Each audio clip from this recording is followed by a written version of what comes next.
Hello everyone, welcome to Tasty Dish by Sethu Palaniyappan. இன்னைக்கு sweet potato வச்சு ஒரு சூப்பரான ரெசிபி தான் பார்க்க போறோங்க.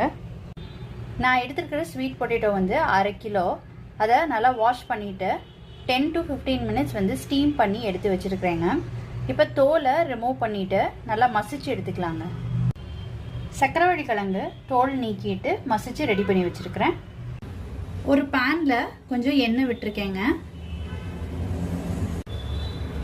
இப்போ எண்ணெய் சூடு ஆயிடுச்சு. இதுல 1 ஸ்பூன் கடலைப்பருப்பு சேர்த்துக்கிறேன்.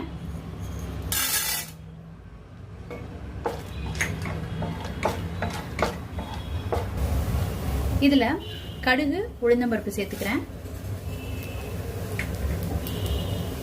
கொஞ்சமா ஜீரகம் சேர்த்துக்கிறேன்.